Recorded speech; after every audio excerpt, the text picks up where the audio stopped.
Good morning, good afternoon, good evening, everybody. My name is Mehmet Tulbek. I'm with the Saskatchewan Food Industry Development Center, and I'll be your host today in this webinar. Welcome to our webinar, GreenPrints, Addressing Food Waste in Canada, Upcycling, Rescuing, and More. It's our pleasure to have all of you with us today. We extend a warm welcome, not only to our friends from across Canada, but also to our global audience joining us for the second installment of this webinar. In this webinar of our the second webinar of our five-part series on environmental sustainability in the agri-food sector, we are building upon the foundation laid in our first webinar, where Dr. Charlebois provided us with the latest research, trends, and consumer perceptions surrounding plant-based diets. Our goal throughout the series remains consistent: to delve into innovative practices, cutting-edge technologies, and strategic approaches that reduce the environmental footprint in the agri-food sector. Equally important is understanding the consumers' evolving perceptions on these critical issues. We are thrilled to have the distinguished Dr. Sylvain Charlebois as our featured speaker once again for the GreenPrints series. Dr. Charlebois, often known as the food professor, is an expert in the field of food distribution and policy. He serves as a professor in the Faculty of Management at Dalhousie University, holds the role of Senior Director at the Agri-Food Analytics Lab, and hosts the immensely popular The Food Professor podcast. With over 750 peer-reviewed articles and appearances in esteemed publications like the New York Times, the National Post, the Wall Street Journal, and more, his expertise is a true asset to our series. Before we embark on today's webinar, we would like to also acknowledge and express our gratitude to Agriculture and Agri-Food Canada for their support of the GreenPrint series.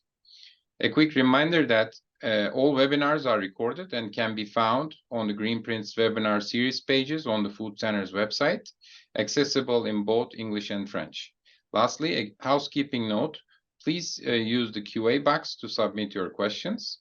Without further ado, I'd like to pass the virtual floor to Dr. Charlebois as we delve into today's webinar topic, addressing the food waste in Canada, upcycling, rescuing, and beyond. Thank you. Well, thank you, Mehmet. It's nice to be back. It is September already. I don't know about you, but everyone's really busy, want to get back at it, which feels great. Lots going on right now, of course, in the food industry, in policy as well, in Ottawa, in different provinces. So it's hard. It's difficult to keep track, but as a lab, we try to do the best we can in order to keep on top of things. When it comes to sustainability, of course, there's lots going on. The first webinar we delivered a few months ago was about plant-based products, the plant-based movement, trends, as Mehmet mentioned. For the second webinar, I thought of talking about food waste. Now, food waste is really an issue that has come up.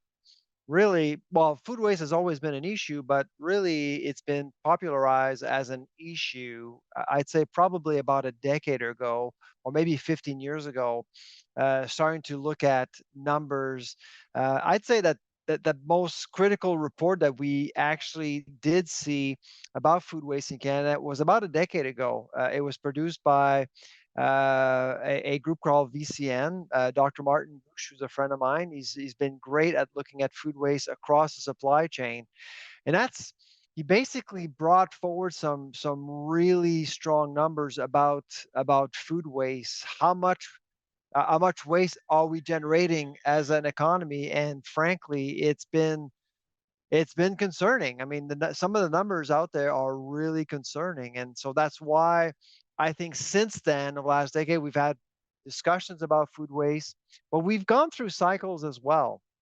Depending of how the economy works, sometimes food waste is a priority, and sometimes it becomes less of a priority. But what has remained constant is our awareness and concern for food waste. Everyone agrees. Everyone, I mean, politicians, technologues, industry, academics, different trade groups, we all agree that food waste is a problem. It makes our systems less efficient. It contributes to food inflation. It makes our food more expensive. It affects quality. And at the end of the day, it's just not good at all for the environment. And so those are uh, that's why food waste really benefits from a sort of implicit consensus that it is an issue that we all need to address. The how, of course, is up for debate. How do we actually reduce food waste? And over the last decade or so, we've had different discussions. And so that's why today, what I wanted to do is, first of all, I'll go to this is me. You can actually connect with me through email. And I have a X account. It's no longer Twitter, an X account, Food Professor. You can actually get to my account there. And of course, this PowerPoint deck will be available to you after the webinar. But for today, what we'll talk about I'll provide you with some statistics, and I suspect that if you're actually listening to this webinar, you're probably very much aware of how sizable the problem is. But I'll just kind of refresh your memory in terms of how big this problem is. We'll talk about shelflation, which is a new concept that we've been looking at, which actually contributes to food waste. We'll talk about upcycling solutions. Now, if you're into the food waste movement, you would have heard of upcycling, but I wanted today to kind of go back and revisit the concept, which I think is super interesting. Upcycling Canada is about a year old now.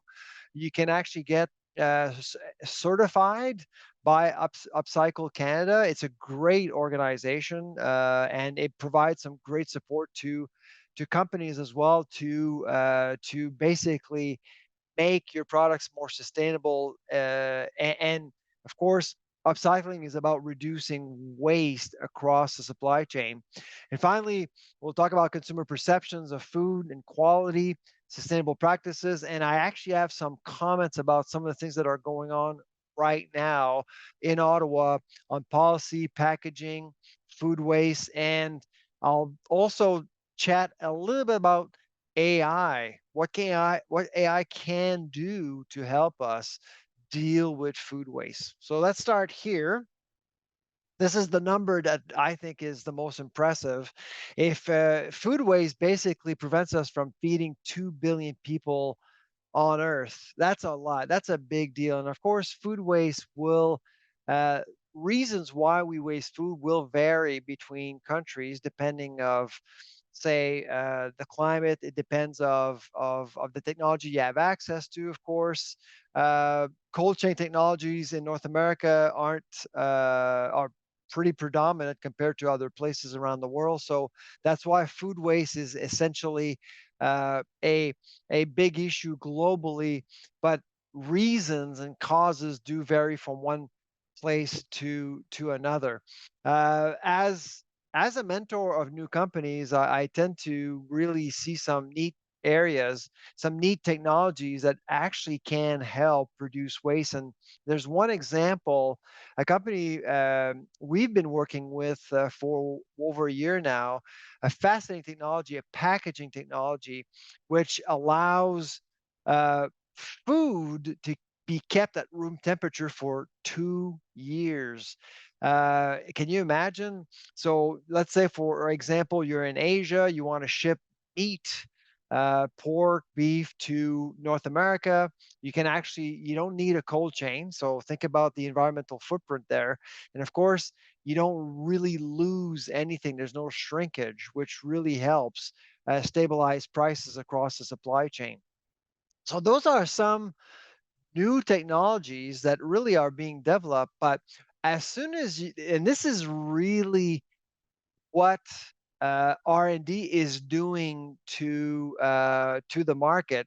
You want to reduce waste, but at the same time, it creates some points of tension. For example, would you actually eat a piece of meat that has been in an envelope, in a sous vide envelope for 2 years at room temperature? Some people would, and some people wouldn't. So there's that food safety aspect. And later during the webinar, I'll talk about some of the things that are happening right now in Ottawa, especially in relation to P2. And I'll talk to you about that in terms of what can actually happen here. We're trying to solve one environmental problem, but it could create other problems down the road. Globally, 30% food waste equals to 1.3 billion tons of edible food. That is a lot of food. So those are numbers you're probably familiar with. Food waste is responsible for 8% of global GHG emissions. We know that also. It's a big deal. If you have waste, it releases methane, and methane is just really bad for the environment. In Canada, 50 million tons of food waste every year. You can fill a lot of Rogers centers with that amount of food, of course. 50% of food waste produced at household level. Consumers, I think you all know this, consumers are really responsible for a bulk of the food wasted in Canada. I often say once you leave the grocery store, you look at your bags, you look at what you're bringing home, you're likely going to be wasting on average about 40 to 50% of what you just bought, which is a lot. And that's due to not planning well, overbuying, and things like that. And of course, as a result, food insecurity. 1 in 8 Canadians household are affected by food insecurity. Now, the thing about what's going on right now with food inflation is that what we're noticing is that companies and consumers are more careful with food in general. Like, how do you actually manage food? And what we're seeing right now is a much more efficient supply chain because food is costing more, ingredients are costing more, inputs are costing more.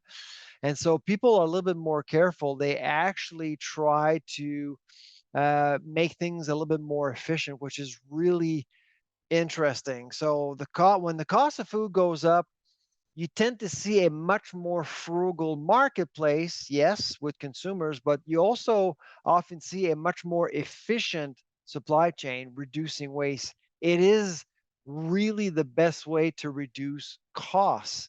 And so that's why I think it's important for for for us to recognize that economic cycles can actually impact the amount of food waste generated by the food industry.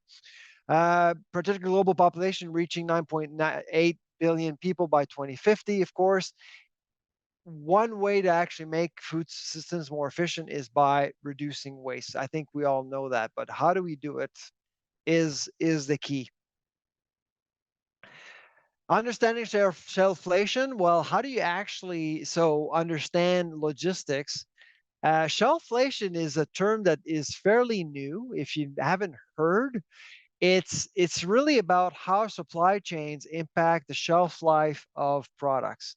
I suspect that most of you would have noticed that you may have actually bought milk and it was not it turned before the best before date, for example. You would go into the produce section. There's some mold. Some products are moldy already right away. So that's due to the fact that there's been some mechanical failures in the supply chain and parts couldn't be found. Sometimes you'll see products left on a dock for too long under the sun. So more and more because of labor issues, because of some of the challenges that we've seen with supply chains, we are seeing more cases of shelflation. So, and this is something that needs to be addressed by companies. So, how do you vertically coordinate in order to make sure that you actually reduce waste? And in Canada, it's a large country. It's a large country, so logistics are a big key. Last fall, as you know, there was a task force on logistics, on transportation, supply chains, looking into this issue. And perishability is certainly something that people are looking at very closely, just because if you are running a inefficient supply chain, it becomes a problem. The recent strike at BC ports, for example, We don't know for sure, but it may have led to some food waste. So the labor disruption or labor disruptions in general can actually unfortunately generate more food waste. Um, so you're redirecting, pivoting is key, and I think because of what has happened the last 3 years, companies are starting to really think more about repurposing food. Uh, like us consumers, if you cook, you have leftovers. How do you repurpose food or leftovers to make it interesting and exciting? Same for the supply chain. How do you do that? And what I find, more and more companies are actually thinking about new ways to do things when it comes to ingredients, when it comes to pivoting and finding new markets for certain products. The 27 Metro stores that actually closed as a result of a labor dispute in Toronto over the summer, same thing. Metro pivoted, tried to find new sources because 27 stores were closing. Happened overnight. Lots of food actually had to be dispersed to food banks in different places. So, and it did happen very quickly. You have apps, of course, allowing people to have access to some deals. And this is really when inflation hits people, they will look for options, and that's why sometimes they actually go to apps. I mean, some of those apps I'll talk about those apps a little bit later, but they're becoming more useful, more used because people are really just looking for options to save. So this is really what shelflation looks like in a diagram.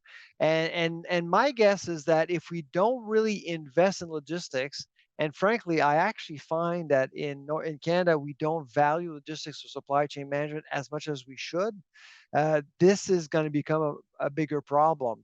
Um, and that's why, because of some of the issues related to geopolitics, uh, companies are starting to look at markets differently. They're investing a little bit closer to the market they want to serve.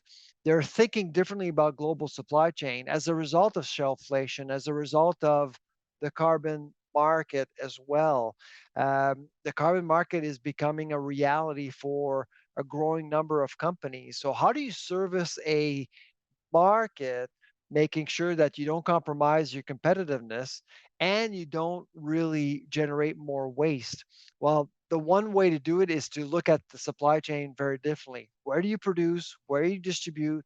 Where do you retail? And so on. And where is the product consumed overall? So I think because of that, companies are looking more at food waste. And obviously, because people are stretched, let's face it, interest rates are violently affecting people's ability to spend more on food. In fact, what we've noticed the last 12 months is that people are not spending more on food. They're spending differently on food. And so, as a company, when you see that, if consumers are trading down, how do you actually keep your market share? You have to reduce your costs as much as possible. And food waste is certainly one way to do it. The other thing that we've noticed in our research is that there appears to be more tolerance around um, faulty aesthetics. For example, we've all seen the pyramids of tomatoes when you walk into a grocery store, and grocers tend to do a really good job selling you a picture of beautiful produce. And by 4 or 5 o'clock, of course, you don't want to buy a ugly tomato. You don't want to buy a carrot and things like that. Um, the culture is slowly changing as a result of the emergence of what I call the food rescuing market. People are seeing themselves as food rescuers, and they actually understand the problem are related to food waste way more than just 5 years ago. And so when they think about that, are looking at food very differently. And my guess, the imperfect foods, for example, these campaigns started many years ago. Some of them were unsuccessful, but I think we're dealing with a different market now. As long as people understand that there's a discount and they actually can benefit from rescuing food, then of course it becomes interesting for them. The other thing that we're watching very closely is this whole concept of dynamic pricing to influence the supply chain, influence demand as well. For example, and this is actually happening in some stores in Canada right now. It's actually happening in Europe and Asia and different places around the world. You show up at 9 o'clock in the morning, you should expect lots of choices. But if you show up at 5 in the afternoon, the North American will actually think that that person has the same choices as the person who would show up at 9 o'clock in the morning. Not anymore. For example, if you have, say, a few tomatoes and those tomatoes are damaged, well, with dynamic pricing, you can actually reduce the price because demand will actually drop. So people could react to dynamic pricing knowing that by 5 o'clock, you may actually have some produce that are less expensive, are not as pretty, but they're probably less expensive as well. So there's, I think, more and more, there'll be more of that. And the whole idea is to reduce waste as much as possible. Because as you know, and I have the pleasure to sit on the board of Second Harvest in Toronto, the largest food rescuing agency in the country. We do get a lot of surpluses from our great partners, retailers, for example. And you kind of you're against time. You have a it's a race against time. So you have to make sure that you repurpose, redirect, and make sure that your products are actually sent back to Second Harvest as much as possible. But that becomes problematic. But I do think that food waste is going to become a priority for businesses. The way that things are priced is going to change, and from a policy perspective, of course, there's more sensitivity, and we've been seeing that in Ottawa with different programs. Uh, Speaking of Second Harvest, of course, I have to talk about Second Harvest because I think it's a great organization because it really has. I mean, food rescuing is really, and I think Second Harvest and Lori Nickel, who's the CEO of Second Harvest, has coined the term many years ago before we spoke about food rescuing. Food rescuing is about repurposing. It's about adding value to food that doesn't see that most people don't see value in, basically. And so Second Harvest is able to really do all in as institutionalized food rescuing, essentially, in a beautiful way, because it helps the needy. It helps people who can't afford to buy food, which is a great story.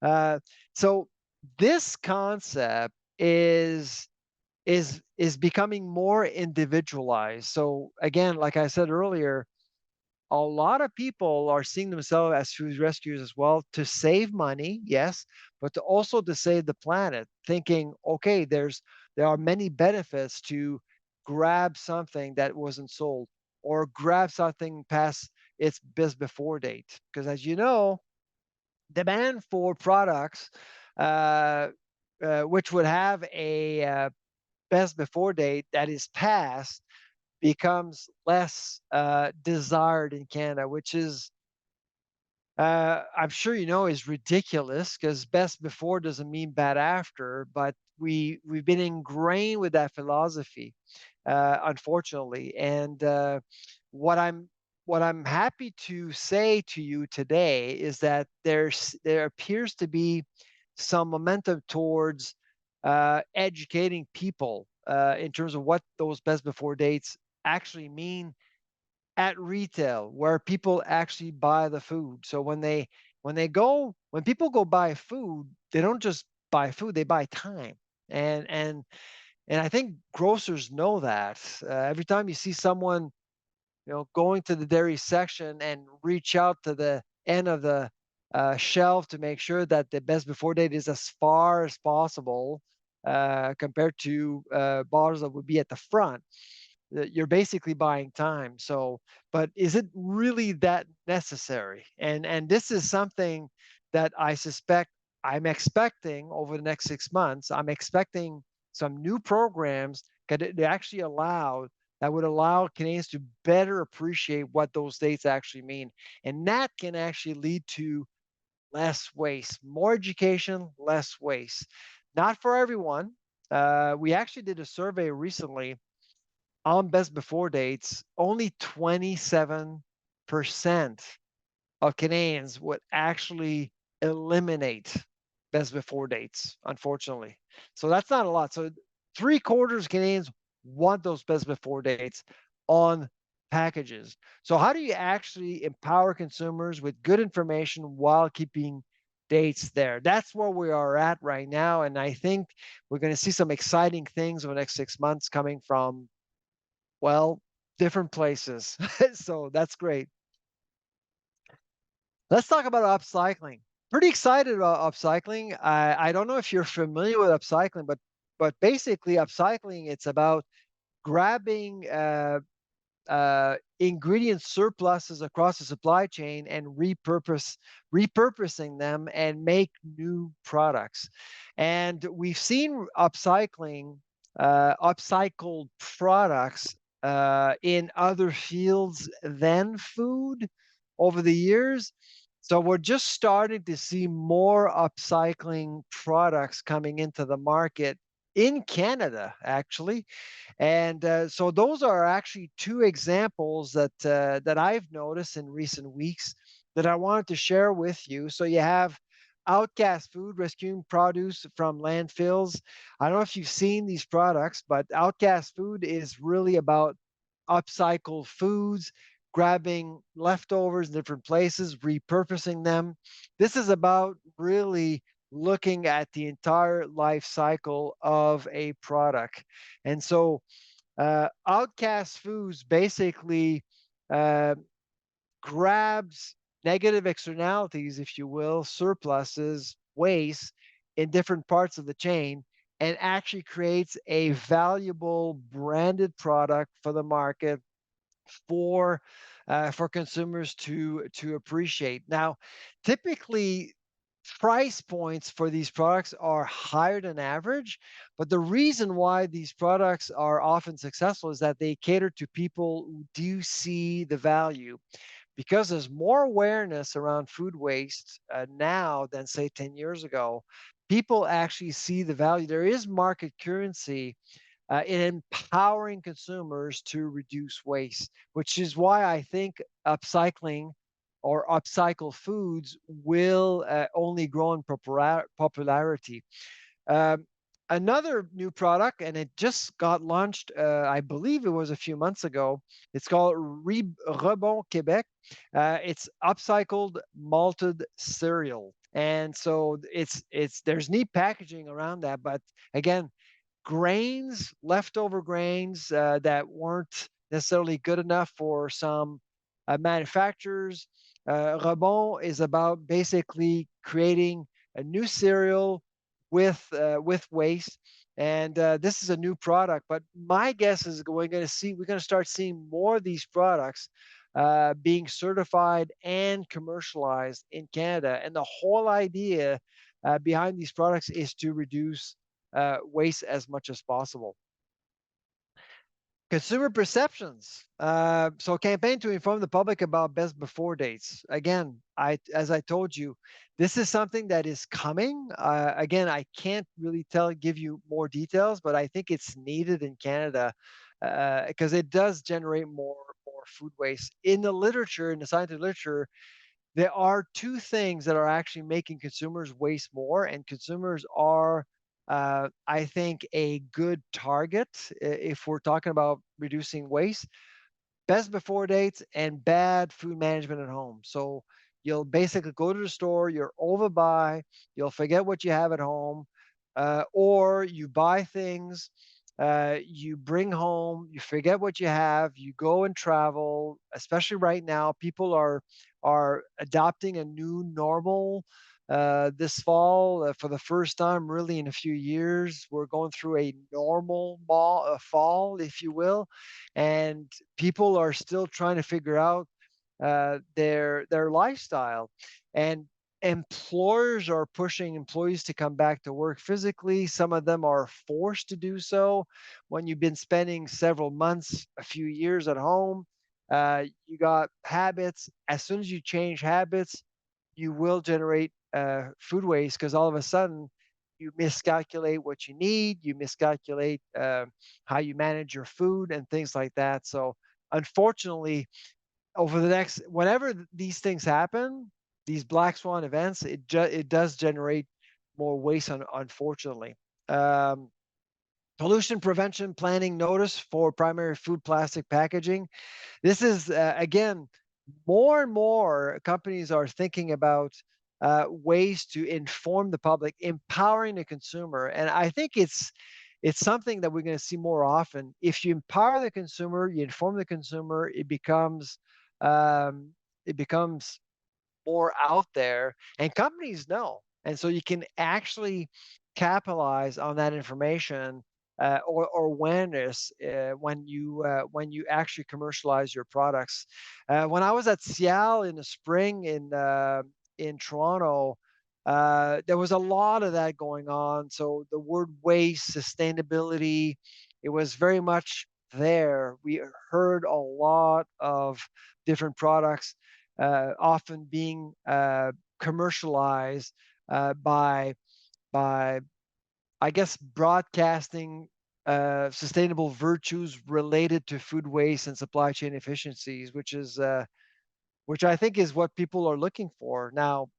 Again, price has to be there, and the more we do these kinds of things, the more I'd say demand will actually increase and prices will eventually adapt. Um, well, the eco score. This is the eco score labels. This is something we've seen in Europe. We're seeing in Europe, and it's getting traction in Canada. Over the summer, we actually heard about this concept. It's not new, uh, but I think a lot of people think it's new, but it's not new. Telling people at retail, at the point of purchase, what is the the ecological footprint of the product you're about to buy. Uh, I've yet to see food waste being embedded in that coefficient yet, but it could come. This eco score that we see, and I think it's only in Europe. I haven't seen in America or Canada. I may be wrong. Maybe it's there. Maybe you know. But I actually think that more and more people will be looking for eco scores. And as you know, in 2026, we'll see these logos about fat, sodium, and sugar. People are going to be hardwired to look for these easy to grab, easy to understand piece of information. And so there's health and there's the environment. And on the environmental side, we're just at the very beginning. And I actually do see at some point how perhaps we could get companies to promote the sustainable value of food products. Uh, Apps, food rescuing apps. So of course you have Second Harvest that actually has a food rescue app for companies. You can just uh, work with an app. If you're a company, you have too much food, you can just basically use the app. Of course, that's self promotion. Sorry, but it is there. It's available to you, and food and Second Harvest is very good at it. But you also have apps, and there are I think there are at least 12 of them in Canada right now. But the three most common ones that are being used, and they are partnering with banners, they are partnering with grocers. Too Good to Go out of Europe, Flash Food, and Food Hero. You can basically, I actually use all three of them. They're just great. But Too Good To Go, I think, has a really great story. The reason why Too Good To Go was created back in Europe, it came, I believe it's from France. Uh, France basically made it illegal for grocers to throw away food. And so, because of policy, industry had to turn around and figure out ways to do things. And Too Good To Go was born out of that momentum. And all of a sudden, it's now in Canada, and it's growing very well. Same for Flash Food, same for Food Hero.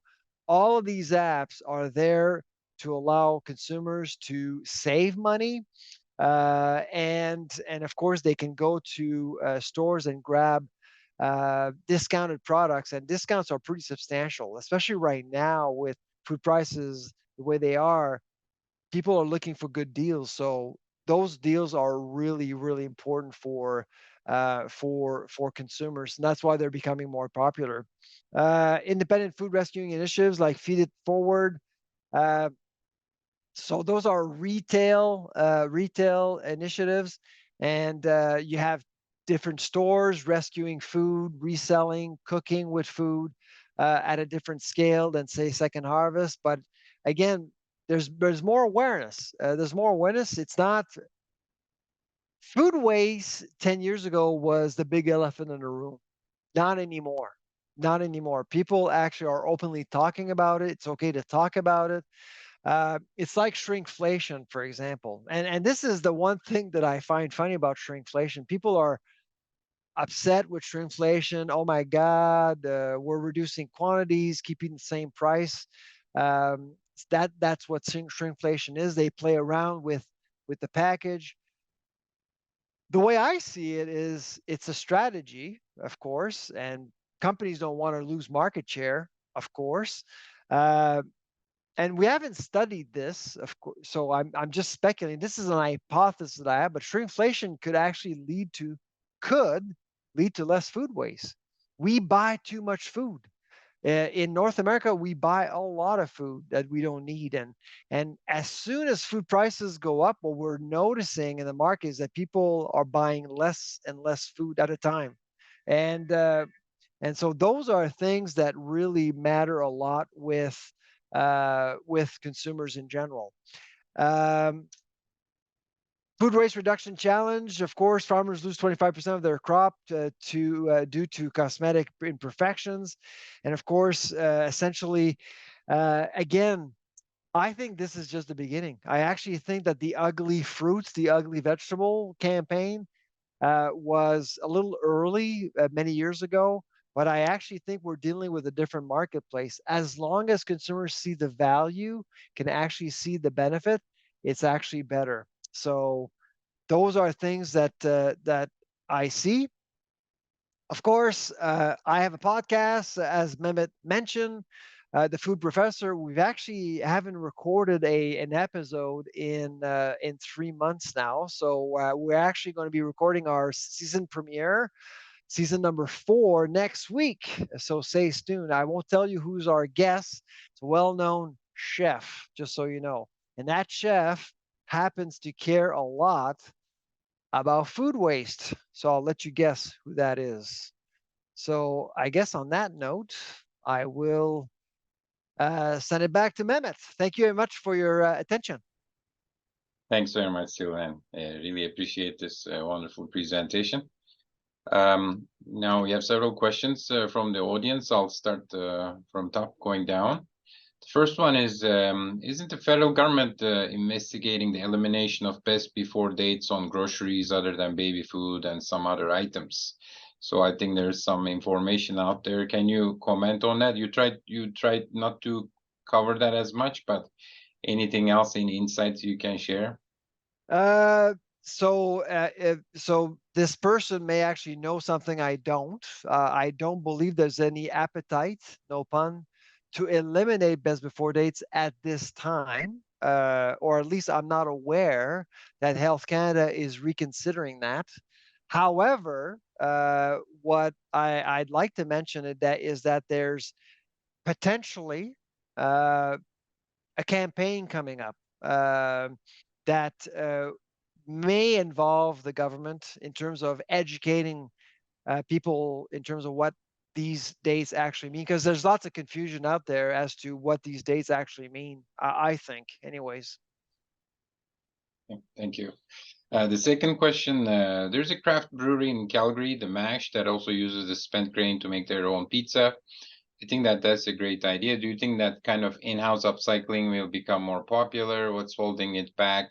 If you can comment on those, please. I think so. Yeah, actually, I did hear about MASH. Yeah, that's again, that's upcycling in food service. I haven't talked about that, but in food service, obviously, you do have this momentum towards food waste for sure. And frankly, um, people will be attracted to it. But again, like I said, it's okay at the beginning to offer these products at a premium, but over time, people will expect, a bit of a discount over, because the novelty of it will cease.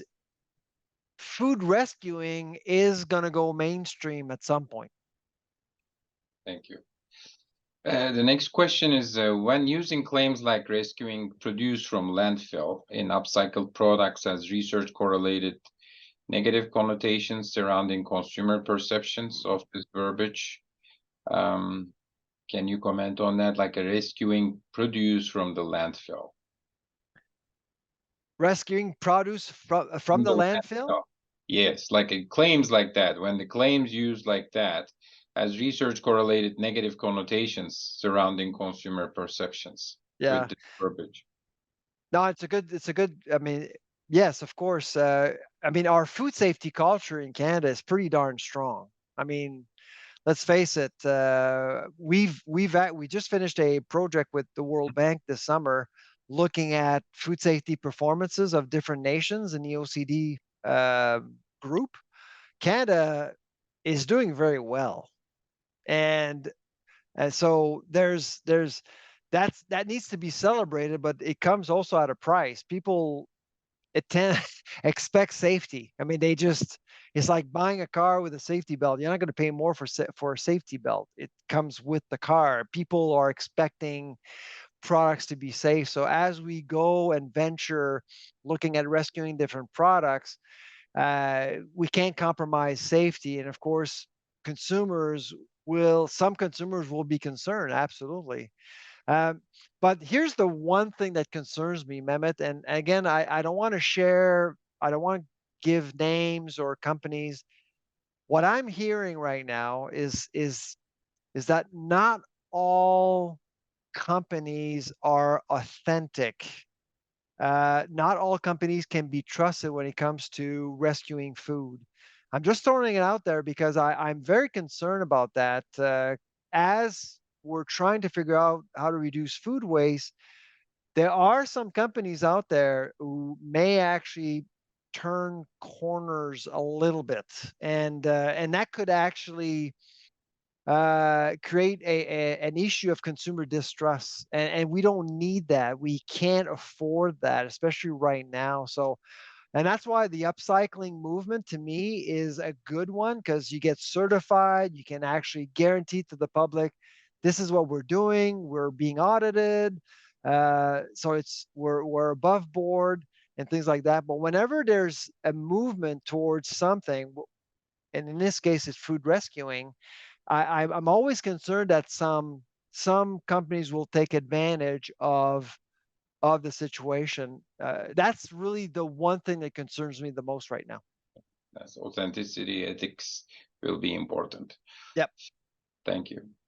The next one is, where do you expect to see the eco scores being placed? Like, is it on labels or beside price or apps? Do you anticipate these eco scores being regulated with policy to ensure quality of the claims?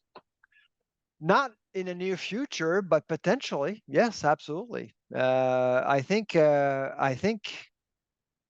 more and more. I mean, especially we do have right now in Canada a government that is very much focused on the environment, sustainability, and climate change.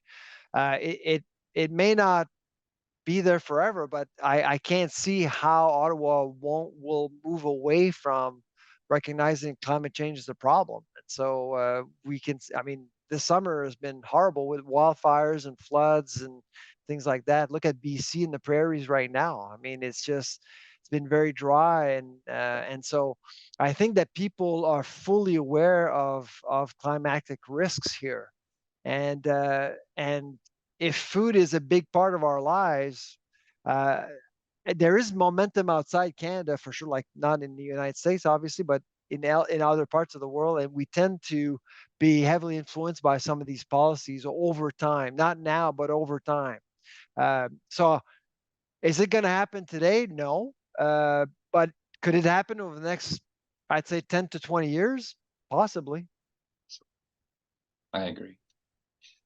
The next one is, thank you for this wonderful webinar. My question is, what do you think about the food safety of upcycled food products if they are not good for some manufacturers, considering the amount of pathogens or toxins probable in the food materials? I'm going back to that whole food safety culture, Yeah, the regulation, evaluation, anything that you like to add? absolutely. So, if you talk to Upcycle Canada, I can tell you that food safety is top of mind. I mean, the worst business model is to poison people. It doesn't work. It doesn't work. Look at what's going on in Calgary with the daycare situation. I mean, it's not good. And so obviously you want to do things right. You want to make sure, but often these ingredients are already sterile. So, but I would say that Upcycle Canada really prioritizes food safety very much. So I'm not saying there's zero risk. There's always a risk, but risks are monitored very closely. Thank you. The next question is about liability for the companies. So one of the biggest impediments getting agri-food companies across the board from donating their products is liability. Companies are concerned about being sued by providing a product that might make people sick. What's being done to exempt companies from that risk, or any type of mechanism there? That's a good question. Honestly, I don't know for sure, and I don't want to go beyond what I know. But it is a problem. I do recognize it is an issue. There are reputational risks involved here, and that's why companies have always been very, very careful. And that's why we've seen some dumpster diving happening, because we know that a lot of companies are just throwing away perfectly good food because of potential reputational risks. But I don't know if I really can't tell you more about that, Mehmet, at this point, because it's not really an area I know very well. Sorry, Oh, but thank it's a you. good question. Thank you. The next one is more about the policies about the livestock feeding, but I like to add one myself too after seeing this. If you can comment on what are the policies for using food waste for the livestock feeding, and how much food waste is going for livestock feeding, and I like Yeah. to add also for the pet food side. So, like, are there any opportunities in that as well? Any regulations for both sides? Oh, absolutely. Yes, indeed. I mean, because we often think about upcycle foods for humans, for the human chain, but there are all sorts of possibilities too. Um, Feed livestock, pet food, and the pet food economy is growing. As you know, there are 60 million pets in Canada. Well, actually, just cats and dogs. 16 million cats and dogs owned by pet owners in Canada. Can you imagine? It has grown substantially since COVID. So, great opportunity to rescue food, repurpose food in the supply chain. And of course, companies are looking, when you pivot, you can actually partner with different companies and do wonderful things for sure. Yeah. This one is more like a comment, but I like to share. When you mentioned the port strike in Vancouver, there was this terrible food waste, and Stuart and the team at the Refeed Farms did a fantastic job getting a bunch of those oranges and did some utilization there. So there's been some efforts going on around the country.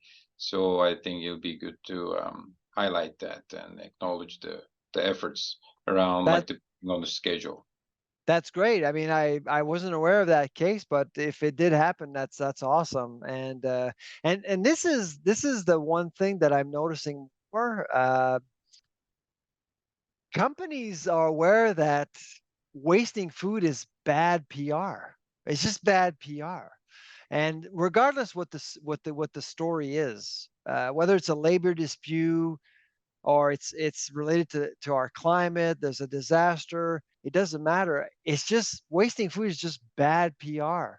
And so in this case, there was an effort, clearly an effort to reduce waste, no matter what, and you can actually have access to cheaper ingredients down the road. So, what I'm finding is that more and more companies are deliberately trying to figure out ways to save food or rescue food as much as possible. There are exceptions, and I won't get into that today because I don't want to get into some trouble. But generally speaking, anybody in the agri-food ecosystem wants to rescue food as much as possible. So kudos to you. I don't know who you are, but great stuff. It's great to hear. Yeah, thank you. The next one is rescued food supply upcycling, a potential opportunity for social enterprises that can use rescued food from places like Second Harvest. So if you can comment on that, please. In terms of volume, you mean, or Volume, and I think a potential opportunity for social enterprises, volume, social responsibility, and so many other uh, aspects. there's there's lots going on in this space for sure. And You know what's lovely about the food rescuing industry, Mehmet, is that competition is good Yeah, for everyone. It's great because the more competition there is, because Second Harvest is great, but we're not rescuing everything. I mean, we yeah, need more. And some of it you need a new organization to get to other places, other markets. So the more the merrier for sure. So I would encourage if and I've seen a lot of small businesses looking into food rescuing and like apps or whether it's in food service or retail. So there's lots of opportunities here. yes. The next one is about the messaging. If you can elaborate, like what messaging can be used to make upcycled products or products incorporating upcycled ingredients to be more appealing to a broad base of customers? Are there anything other messages Well, I uh, actually or so well, I presented to you two examples, and the reason why I picked those two is because they are appealing. They don't look like rescued food. They look like brand new food, brand? really. And the only concern I have are the names, like Rebond, for example. It kind of implies that it's been saved in French, and the other one as well. And so I think we need to go beyond that and just brand a product for its nutritional value, what it represents, not necessarily selling upcycling or selling food rescuing per se. I'm not sure it needs to be sold. I think it's really a benefit that could be written on the package, but to brand food rescuing, to brand food waste, I'm not convinced. People may disagree with me, but I'm not convinced it's something you just want to. It's kind of a nice thing to add to the portfolio of benefits when you're selling a food product, but it shouldn't be part of your branding strategy. Yes, I agree. The next one is more about the industrial bioproducts. There are some processes related to manufacturing the bio-waste or different products into fuel, bioresin, paper. So the processes such as pyrolysis or hydrothermal liquefaction, graphite production, mechanical separation, aren't they also important because they help us to produce more these industrial products, fuel, resins, paper, or filtering systems? Any efforts in on that going on? What you see? It's not so much on side, but more in the industrial use. Oh, yeah, absolutely. Yes. And of course, on the one side, you want to create a more efficient supply chain, but on the other, I'm pretty confident that we'll figure out how to increase yields, increase production, and it's just that production won't go to waste. It's not for nothing. So at least there's that.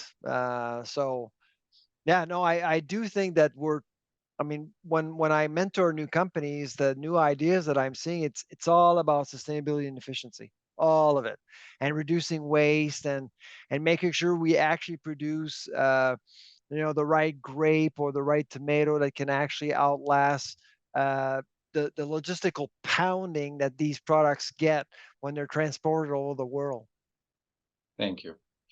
The next one about the regulatory and the government bodies, like how government or regulatory bodies can do preventive action to control the food wastage instead of counting waste after the end of the year, like a little bit more preventive action just to work with the different groups and to control some of those, any type of action or activity or preventive activity going on that you observe anywhere in the country?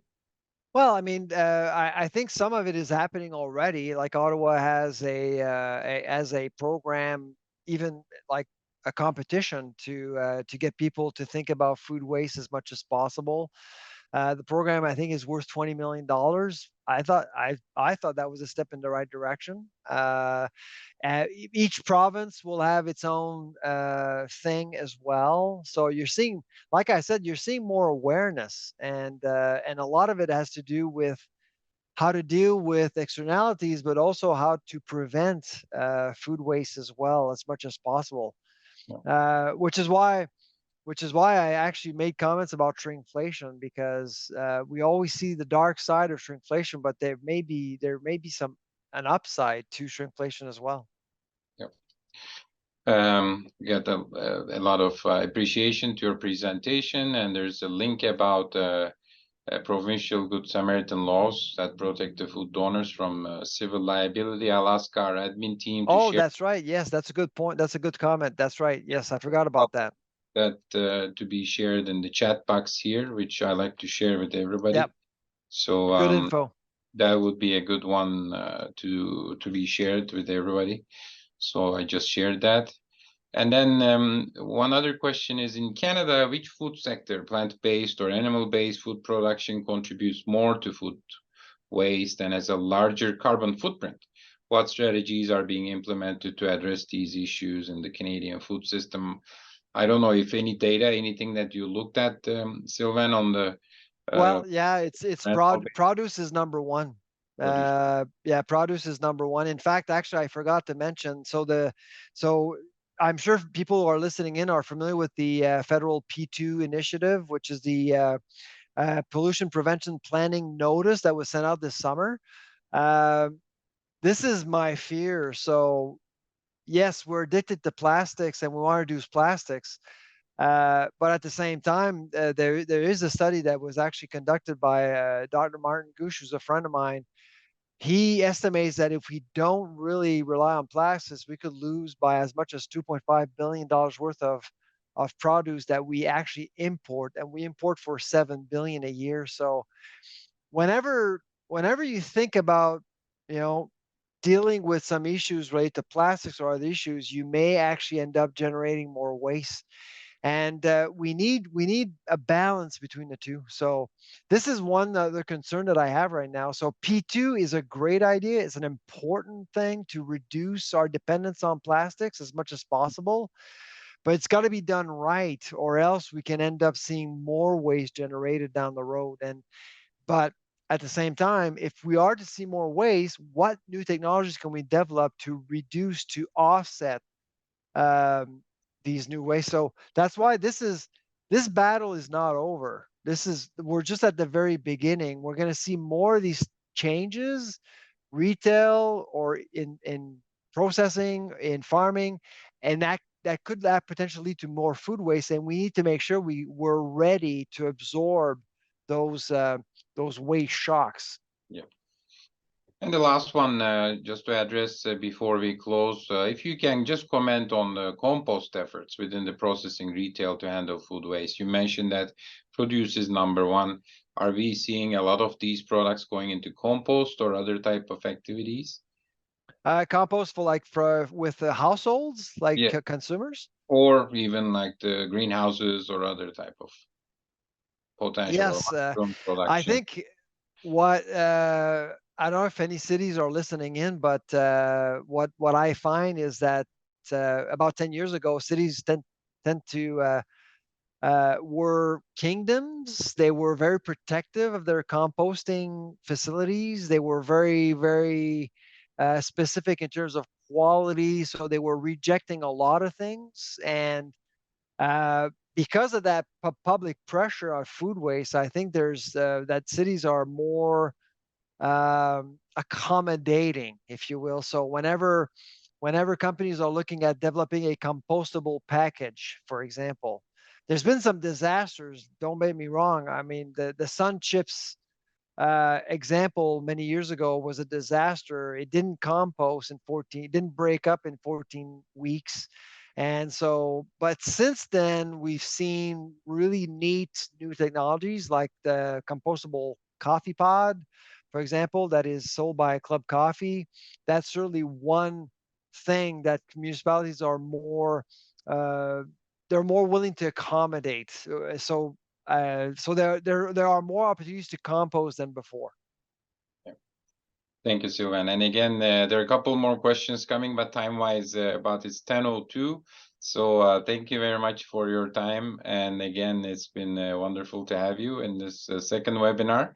I'd like to let our audience know that we'll have the webinar 3 coming in the next couple of months. Please check. It'll be happening in November. Please just keep an eye out on the social media for registration announcements on that. Again, we appreciate Dr. Sylvain Charlebois' presentation again for today. Thank you. Take care. Bye bye. Thank you.